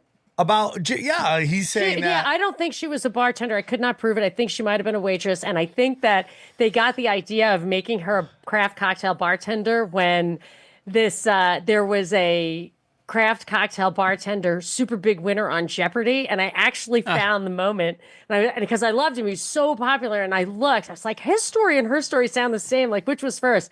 And her story before was waitressing and after was craft cocktail bartending. And I always wanted to interview her, just like, hey, AOC, I just want to ask you one question. And my question to her was going to be, what's the difference between a sour and a flip? And then... But you know what? That's a really hard. It is The Hill, though. Rising, that show Rising, that's talking about calling it a false claim. So I guess she was also a house cleaner and a school bus driver. Yeah, what else would she do? That's too obvious. Was she selling bacon hot dogs on the corner outside I waitressed for 7 years, but what does that even mean? It's going to school also. I think the owning the bar thing, though, is not true. It sounds like I don't think so, but I mean. Maybe it came out later, but I really, really did a deep dive on that because she was one of my original created persons. Well, what about Jasmine Crockett? I mean, you couldn't get a more creative narrative, and it goes back to Thomas Sowell's quote, like, it's just with a population that demands idealism, only liars can make it. And I feel like it didn't work when they went after RFK about this weird phone sex that never was ever put out, because I would love to hear the phone sex they were having, because it would be the most hilarious, horrific thing I've ever heard in my life. RFK. Yeah, where you're like, oh, Yeah, I mean, they're just You'd doing watch that that? because nothing could be grosser than to, if you're going to isolate one feature of that guy, it would not be his voice. right. But Totally. But if you can take a guy, because the left loves sexual deviance, except for when it comes to the other side, and then it's like what they do with trans. Like, you remember when the Young Turks, that fat fuck, was like, we know Joe Rogan's with trans. We know it. Just come on, come on, tell us. We'll support you. And you're like, but you're the guy trying to tell everybody that trans are unicorns. So, like, which way is it? Is it are they like freaks or are they unicorns? And that's how you know it's like when Hollywood makes everybody gay in history, but then you go Obama's gay and they freak the fuck out. See, but this is what I didn't like about the transformation of the right. Back in the day, you could say that about the left and it was true, but you really couldn't say that about the right. Like Ron Paul supporters, it was solid. You could answer any question 100% against the Bill of Rights, economic principles, right and wrong, thou shalt not kill, non-aggression, all of that. And now you mix up your, you can fold in racial epithets in your foreign policy debates. Like it's the same problem. And they never criticize Trump for not championing the Bill of Rights, which since 2015, I've been observing that he doesn't do that. And we used to be able to say, we stand on the solid ground. And now, calling names and trolling people. I'm not criticizing. I don't have TDS. I don't care. But I'm just saying, like, we lost the high ground when we took the low ground. I agree. So my question to you is, like, can we save people and should we care about saving people? Because and I love the show. I don't love the show, but I love that my friends on the show, The Masked Singer, when The Masked Singer is like the top show out there, and it's just monkeys throwing shit against the wall. Right? And I'm glad that Dr. Ken is cashing fat checks. There's no better person than him. I love him to pieces. But it's like, can we save the Masked Singer society? Nope. I think it's a better focus to say, can we save this the conservative or the traditional people? And there's a lot of, like, there's this Catholic integralism and Christian nationalism and all this stuff that it kind of feels like a movement that's rejecting woke or whatever.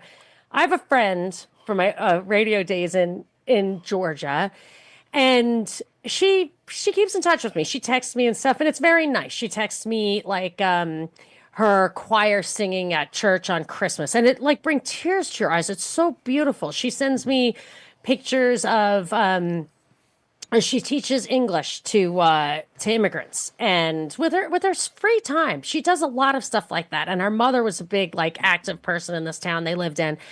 And I texted her, I said, if every American did what you did, we would have our country back. So if people don't even know what they're mourning the loss of. They're mourning the loss of, like, businessmen who had ethics and arm's length transactions. So the 60s was like, or people say capitalism is bad. I think in the 50s, when my father had a little meat market or whatever, or a body shop, you wouldn't screw each other over or you'd get a bad reputation. Yes, lying you and take stealing. time to volunteer and stuff. I agree. We've lost that. It's gotten so toxic that we kind of dismiss slightly toxic or a And little too bit big and too, not homogenous. Like, you don't have your own little community. That's why I like my Catholic church, because we definitely have all the same values and goals, 100%. And I like the little volunteering and stuff, taking the Downs kids bowling. Like, I just feel like if you people act locally, think globally, whatever. Yeah, but you don't. Please go to town hall meetings and stuff. Please save your town if you can. And I should here, because, like, my town needs saving. But just remember that civic spirit, which I wasn't really taught to have civic spirit. My parents did, like, they would take unwed mothers, they would give them food, they would cook for them, drive people around, stuff like that. They're called corporal works of mercy. So, but it was like a parish thing, not a county thing. But remember, that's what we're here for. And you can save yourself that way, and you would save the world. But you can save yourself anyway, because not only if you think that there's an afterlife, will you foster that, But in this life, you wouldn't believe how much nicer it is. Like how great I feel when I come home from this complete lunacy at the bowling alley. But it's just I it want to just makes you volunteer feel for good. that. You get once the little downs thing runs through your like comedic. I can't come veins. even when it hasn't. Oh yeah, you can. Just don't hit on any of them. No, I won't unless it's super hot. Unless it's It's not super far hot. from where you live. Yeah. Like you get it's 1 hour a Sunday, I'll- Sunday a month for 1 hour. I'll do it. I Yeah. am down. It's super fun. Easy. Bowling is so fun. I didn't even know. that. Well, I come from bowlers. Oh yeah, it's oh my gosh, you would beat everyone. My brother could bowl 300s with both hands. Oh wow. Both Wow. hands. See, no Bang, right hand privilege bang, for that bang. guy. Yeah. He There was you go. rock and bowl Jesus where we came from. That was his whole thing. And yeah, I mean Wow. it's an interesting time. Like I don't know why I have a lot of hope, but I just do. I don't think I ever want to go the other way because I just feel like that just traps you in a death spiral that everything is just bullshit. But what you talk about right here is working with the kids, taking them bowling. That to me is abundance. And that is like being selfless. You know, I work with people who are in recovery and I always tell them, do 3 things a day for people without expecting anything back. And it will change your life. It will change your life. That's even holding the door open for someone, just walking through, complimenting on their looks, handing out money to the homeless. Like, just do it and don't expect them to do anything back from you. It will change your life.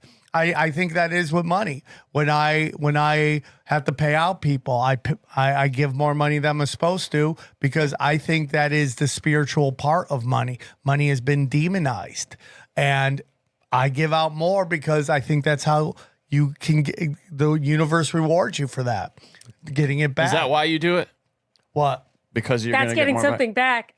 No, but I do it because I think that's how you help the people around you. That's why I think Joe Rogan is where Joe Rogan is because, and I know some people have certain views, but I think Joe Rogan has helped so many people around him.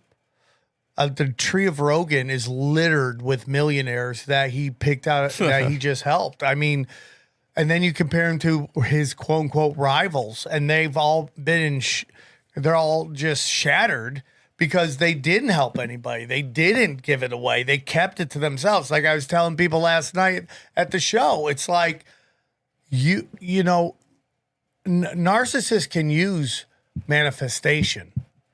Just the problem is they always lose it because they don't realize they got to give it away to somebody else. You know, Jamie Foxx used to tell about pulling people up. Like you got to pull people up. It's human nature, that giving, and also prayer. I was noticing that. Like I don't know love prayer. who's at the other end of it, but like pretty much everyone's done it since the beginning of time. Like there's something to it, and there is something to that giving, that sharing, and I think maybe it lies in like a lizard insurance policy. Like I don't know if I'm gonna like a tree's gonna fall on my head and someone's gonna need to help me or what. Like I don't know what it is.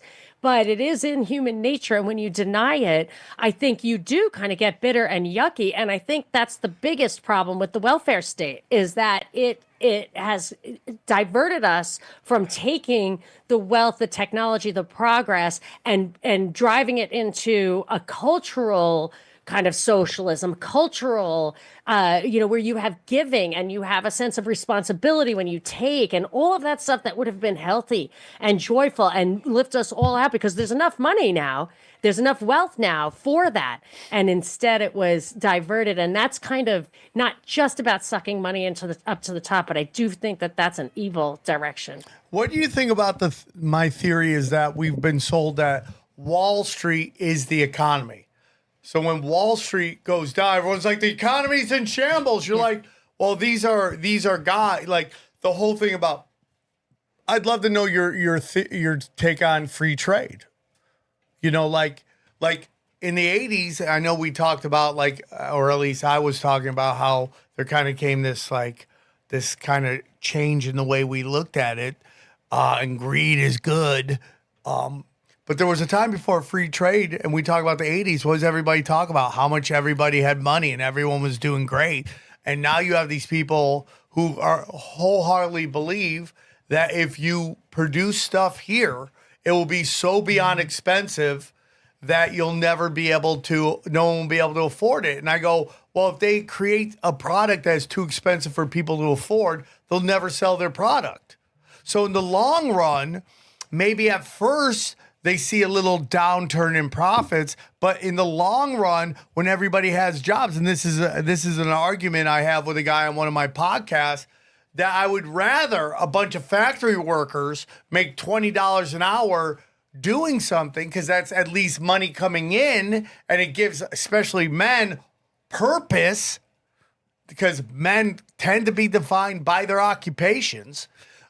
Gives them purpose in that they're supporting their family, that is at least some money being put back into the economy versus sending everything to Vietnam and Nike's making these sneakers for $1 and selling them to us for $400. Instead of that, they make the dollar here, they make the shoe here, it costs them $20, and they're still selling the shoe for $400.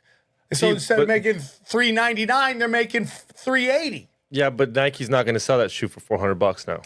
Well, they're going to sell it for $800. You say that all the time. That is literally the argument, and the argument is then no one will buy your shoe for $800. Yeah, some idiots will, but they're not going to buy your shoe for $800.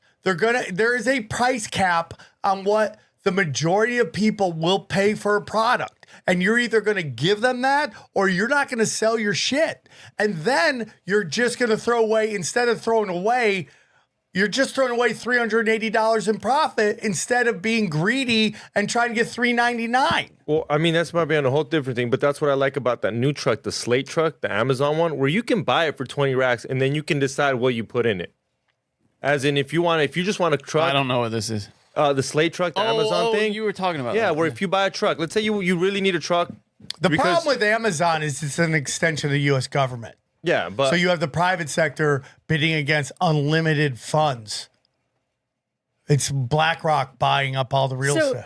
I mean, this is the big problem with all this. I don't look. You can what you're looking at, Sam, is a problem and then a solution. But the solution just masks the problem by letting venting it a little bit. There's a whole layer. I think all of these arrangements are about favoring one over another. It's just corruption, it's power, whatever. There are so many things underneath that if it went away, you wouldn't even have to deal with that. And I know if you were a Ron Paul supporter, you'll understand this kind of stuff. That I want no trade barriers at all. Absolutely free trade, none. I don't like these side deals. I don't like do this and buy the F-35 or whatever. None. Yeah. None either way. If you've got a bunch of stuff, cheap stuff, dump your plastic Barbie dolls, totally fine. But the first thing I would eliminate is our subsidizing the infrastructure. So don't police the Pacific Ocean. Don't pay for the interstate highway system. You get rid of the interstate highway system and you're going to have local factories. You stop policing the oceans and you're going to have people really paying for the security to get those things over here. Same thing with wars for oil. You're subsidizing the oil, the fuels that bring those things 10,000 miles. Like, think about that. A fucking plastic Barbie should not, be worth making that trip. And there are a couple of other things. There's minimum wage encourages this to not be able to produce things here. And then you also have the immigration, which is a lot of times driven by our economic or military interference in other countries. And then two other things that people never really talk about. I would not have any corporate taxes whatsoever because tax all comes from people. So make no corporate taxes. Other countries would come and put their companies here. And a very important thing would be to eliminate subsidies for higher education. I agree on that. If you get rid of subsidies for higher education, then people will only go to school if it's economically viable or if they're super rich and can just do what they want. You're not going to have jazz majors getting federal loans. So when you do that, then you have all the workers you need for only what you need them. Like, all that stuff makes a nice, healthy, fair, just economy that has opportunity for people. And then you don't have to have these, because these trade deals are a recipe for corruption on the one hand, back dealing. But in my opinion, this hysteria about the tariffs is driving a kind of international anxiety, and I think is going to usher in a new trading regime, a new trading organization that has real teeth, like enforcement powers and fines, like be able to fine people perhaps. And if you know the history of the EU, it started as a coal and steel union, then it went to a trade union, and it just works its way to the same currency and then a political union. So I think this may be one of the couple of paths, including I'm totally fine with getting rid of government. Yeah. Any kind of rules to trade. When you get into that, the U.S. military basically set up all these trade deals so they could put bases in these countries that, like, you can trade to the United States with no tariffs, no taxes, but anything coming in from the United States, you could tariff the fuck out of them. And you see it in California. Who is the number one employer? The government. So if you take away, it's my theory on why, like, I don't sympathize with terrorists, and I don't even think they're terrorists, because if this was Star Wars, they would just be the rebellion, right? Like, we label people that don't just let us do what we want as terrorists. But if you take a look at these guys, they're all traumatized from their families being murdered, their cities and countries being bombed, and there is no economy. There's no job for them to get outside of being a Islamic jihadist. Look at Syria. They call the Syrians who resent three fucking countries triangulating on their capital. They call those people like rebels. Yeah, no, They're you're just totally Syrians. right. And it goes back to the golden pager thing that all these retards are like, oh, that was so brilliant, dude. That was so brilliant. You're like, what is brilliant? Why are the terrorists the ones being bombed in their houses on their own land? How are they the terrorist? Right. Just think about that. And bombs are always very cowardly. Yeah. Doing something like that, it's indiscriminate, no trial. Like, it's not, it's all inverted. Yeah. And that's why we should have nothing to do with it. It's so removed from us. We can't really evaluate the justice of it, the necessity of it, if there's self-defense involved, any of the justifications that the people who that's being done in our name, any justification that we could think of, we can't validate it. We need to be out of there. Yeah.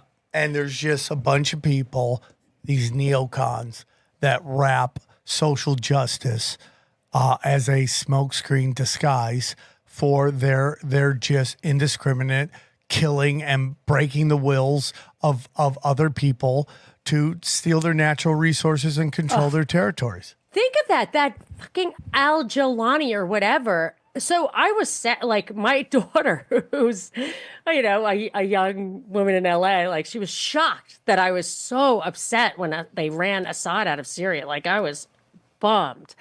And now, of course, the next guy in there, first of all, they were like, oh, yeah, he's, what? Say it? It's ISIS. He's a former ISIS terrorist. Al Jolani, which is ridiculous, not a real name, and he loves the Sharia stuff or something like that, And then now he wants a trade deal. Now he wants a commodities deal, like Ukraine, I think it was. Can you believe that? So that's just treason to your country to give away the commodities, the things that are under the earth of the people who live on it. I want you personally to own everything down to the center of the earth from your own house. Yep. Have you heard that, so they've banned, spraying the skies in certain states, but what they don't realize that I think it's like 500 feet up is now federal airspace. So I don't like that either. They're just spraying above that. You can't even see them. Yep. Well, and it's worse up there because it really dissipates in the atmosphere. Yeah, and that's when you see that milky sky. Yeah. And what you're talking about right here is so funny. And this is Sam speaking. So I put out this, I listed all the Bolsheviks.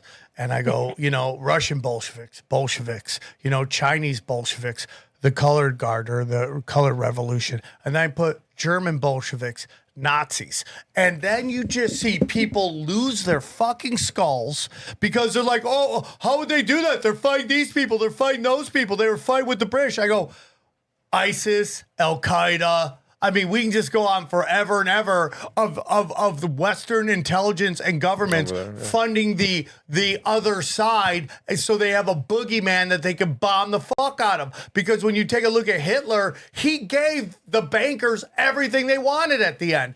Israel and a completely demoralized, destroyed Germany. They destroyed it it's different names for the same game. They every powerhouse they have to attack in a different way. They can't just go tanks in. They have to destroy it from the inside through subversion. And that's what they're doing in America with the progressive left. It has to be done slowly over time, whittling away at the base. How long is that? Elon Musk is definitely, I think, ushering in the technocracy. I mean, it doesn't just come from the left, in my opinion. No, I'm with you. They're both neocons are like that as well. Extract all the wealth and put it in to, I go to Toronto and we all know Canada has its own problems and Toronto just keeps voting for the same retards over and over again. And He's the head of the Bank of England. Yeah. And like that is not an act of sovereignty. You cannot convince a rich white progressive anything.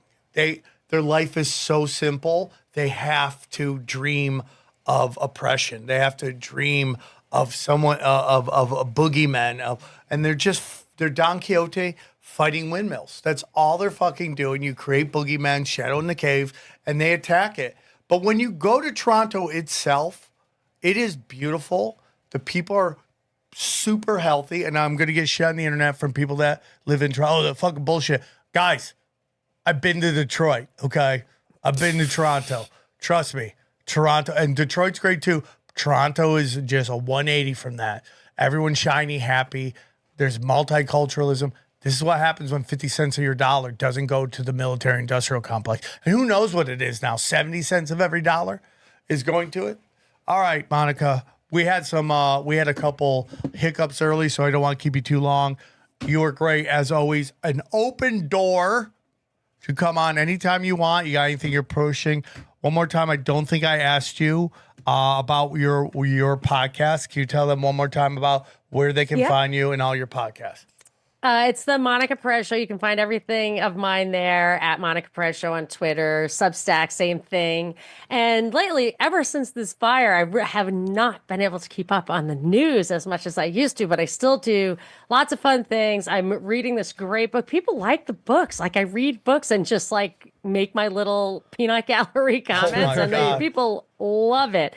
I have some great ones out there right now. And then I do the Cognitive Dissidence show with Hervoy Morich and Parallel Mike. And that is a really good show in my opinion. I can't even begin to understand what you guys talk about. Yeah, those guys are super smart. So like I really like do homework before they just like breeze in, and I'm just like, I read everything I can about everything so that I can keep up. It's really fun though. I forget how much I love reading, and then I'll start to read again, and then I'll read something that just blows my mind. And I'm reading this book about John Lennon's assassination, and it got into how the YMCA was basically used as a front for the CIA, and that basically the Ys were integral in overthrowing governments in Latin America. And I thought YMCA was a good thing. Well, it starts as a good thing, and then it gets co-opted. Everything gets co-opted. This is how they send down CIA guys, and they just act like they're working at the local YMCA, and then slowly but surely they're overthrowing your government. It's so crazy, and that's why you got to read books. Monica, thank you so much for coming on. Thank you so much, guys. Anytime, all the time. Let's break down the episode. All right, let's get into XG. What do you think? Aw, guys, you don't know this, but in between shows, Ice came and grabbed him. He's gone. Dead and gone, dead and gone. Johnny, what'd you think of the Monica Perez episode? She's great, huh? Every time we have her on, I'm just she gets it. She doesn't like my Downs Are Rising running bit that's taken over the internet. You're not wrong. Yeah, they are rising. And, they can bowl now, too. So we're super excited about that. They're doing bowling? Oh, well, hers. Yeah, the people she knows are doing bowling. Yeah. I'll go bowl with them. I'll show them what bowling's all about. Yeah, I would love to watch them. I'll give them that spin action. I bet they destroy you in bowling. Just bang, bro. I'd throw the fight. Oh, you beat me. I don't think you'd have to throw it. I think they're Oh, Johnny, you're going deep. No, How I think about they're when probably Ari good. beat me at bowling? I'm like, oh, Did he? the Oh, did worst. that devastate you? Yes. Did you really think you would run faster than him when we did the Phoenix No, 40-yard I challenge? am completely slow.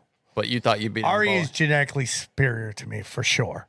It's kind of disappointing, isn't it? No, everyone's got their strengths. No, I mean he He's looks. He smarter doesn't and look funnier. like he would be. He's genetically superior. smarter and genetically. He's like 6'4", dude.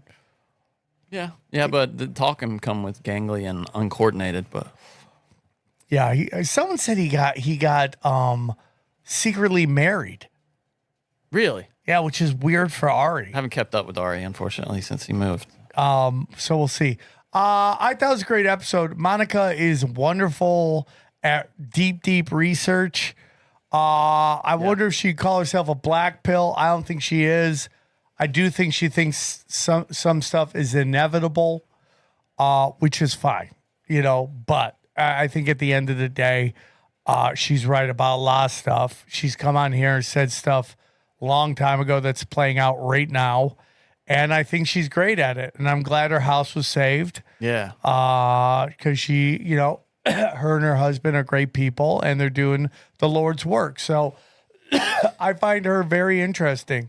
she's the ultimate example of this thing you're talking about, keeping your head on a swivel. She's, I mean, boy, she's everything is kung fu stance, as you say. I love that her own daughter's like, Mom, why would you say that? I'm like, imagine that's your mom and she's good. got more data than you do. She also said this thing that really resonated about, just personally, about not telling people, about your podcast. You guys were talking about that. Oh yeah, It's, dude, I Dana's don't like, I showed my sister how to get podcasts on her car. I go, why would you do that? Please don't. Why would you do that? I talk mad shit on these unsuspecting fools. Can you just imagine one of them like dropping into a broken sim where you're just on some kind of N-word riff, and having just kind of going no context. Like, let me just skip 20 minutes in, By the way, did my N-word bit in the main room opening up, crushed. Really? Yeah. I think people are over it. Depends on the night, I guess. Huh? Yeah, I mean, there's some nights where they still stare at me. Like the other night, I was like, I can't believe a woman got $500,000 for saying the N-word, and I just screamed the N-word. And I'm like, nothing. By the way, we are going to be heavy N-word Heil Hitlering on Broken Sim. The next Broken Sim, we're going deep on that. It's catchy. Boy, it's catchy. It's catchy. We will be. He's as crazy as ever, but I get why he lost his mind. People won't understand until you have kids. The notion of not being able to see your kids. Like, You think that's what finally broke I think him, huh? that I think that in this P. Diddy trial has him very nervous. Oh, so you put him in with Diddy, huh? Oh, he's 100% with Diddy. Okay. You think he's tried to get away from that, and that's Yeah. why he's afraid of it? So Yeah. Okay. He's gonna Ron Jeremy it where he's too crazy to be tried for his crimes. If you want to see XG, check out the last Broken Sim. That's where he is. He's not here right now. He is on Broken Sim though. Yeah, he is. He was on it. He had a lot to it. He had some really important stuff to do, so he had to leave us. John, yeah, he had to leave. He's making a run for it. What is on your shirt? It's like I don't know. Someone gave me that. It's like randomly, and I was like, it's a black shirt. It makes my tits not look so titty. It's the guy on a white horse. Yeah, I don't know who the guy is. There's some famous story, right, about what is it, like Debbie Harry or something riding a white horse? No, not Debbie Harry. I think it's called Death. Pale Horse. No, it was maybe the Rolling Stones were there or something like that. Oh, here it is, right here. Bianca Jagger is who it was, yeah, and she rode in on a horse. Yeah, at her 27th birthday party. Boy, a white horse. Did Rolling Stones get lucky that we were lax on our pedophile rules back then, huh? Boy, did we. But Johnny, you don't even have a kid. But let's play a game that you have a daughter. And at 13 years old, she comes up to you and goes, I want to go on the road with Rolling Stones. And you're like, okay. What are you going to learn to play an instrument? I mean, you hear about it with all these rock and roll, like Steven Tyler. Imagine Steven Tyler coming to your living room and go, listen, I'm going to teach your daughter to be the greatest guitarist of all time. Hey, dude who looks like a drag queen, get out of my living room right now. It's not happening. It's like before, like, I don't know, 1980, women were just like, you were just trying your hardest to get your daughter off your payroll. You know what I mean? Like, get her safely to somebody else. You know what I mean? Like, there was that attitude. Like, we got to get these ladies taken care of, you know? And if it meant like they still had the farmer mentality of like, oh, I have a daughter who's going to work in the fields. Yeah, it's an obligation. Right. Rather than now I think it's changed a lot. I do still think you see dads wanting boys because every dad wants a pro athlete for a kid. You're like, I'm living my best life. My son's starting tight end for the Cowboys. That's my nephew is like playing baseball now, and his parents have the healthy attitude of like, you know, if you like it, try, but if you don't worry about it. Have fun. You know, don't take it too seriously. But my dad, who's from the older generation, obviously raised me like, if you're going to do it, you're going to try as hard as you fucking possibly can, and it's going to dominate your life and my life.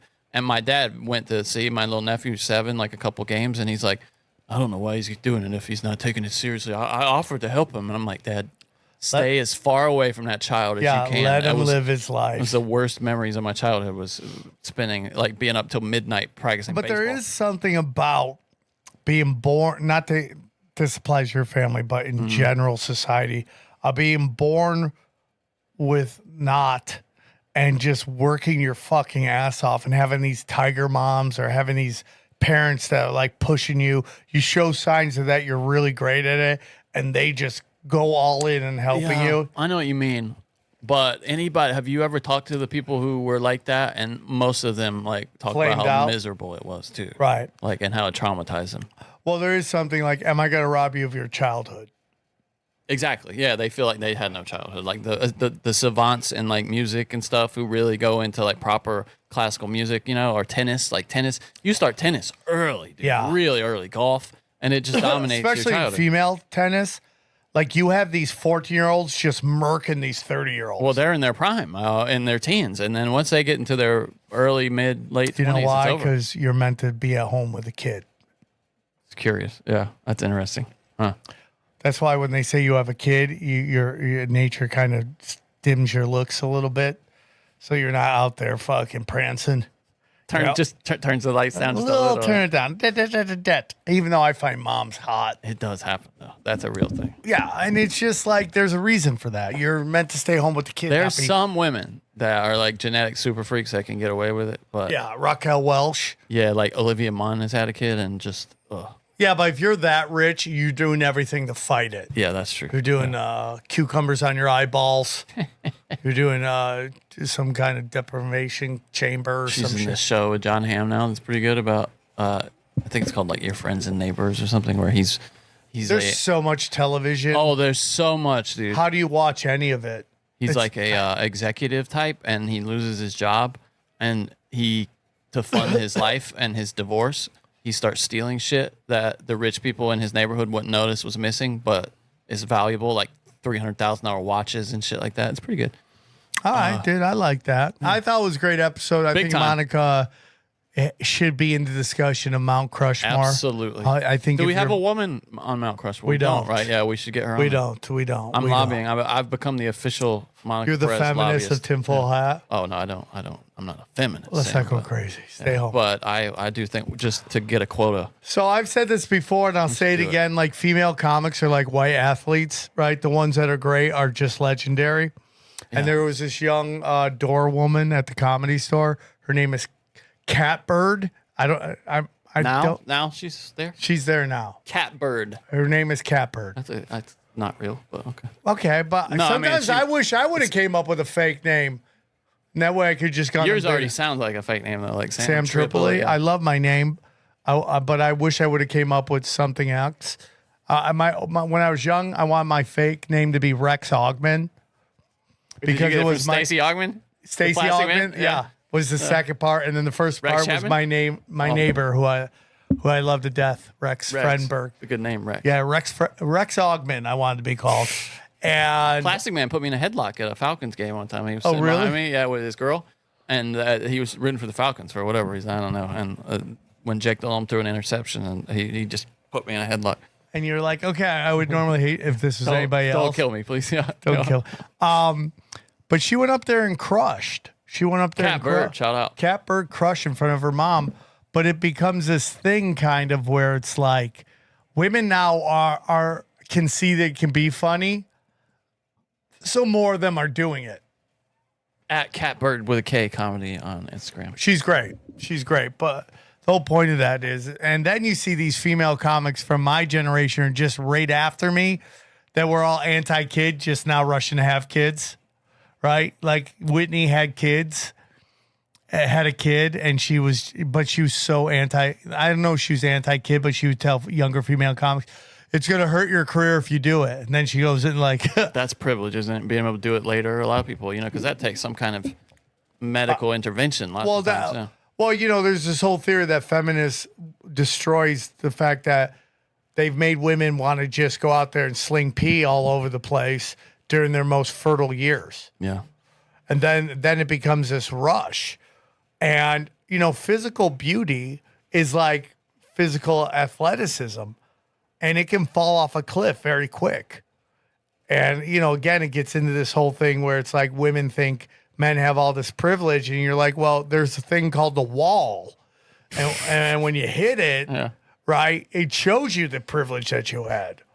Absolutely. And the guy and most women who would in public say all those things about how they, believe that pursuing a career is morally the right thing to do and it's satisfied them fully. If you're I've been in relationships with those women, and behind closed doors, they tell you the truth. It's often, it wasn't an obvious decision, and they gave up something in the bargain. Yep.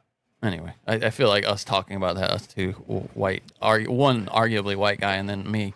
I don't care. Fuck that. Yeah. Fuck. We can't talk about this stuff, but you can't talk about this stuff. And Monica Perez is great. She's a national treasure. Yes, and absolutely. we are blessed anytime she graces us with her appearance on our tiny little show.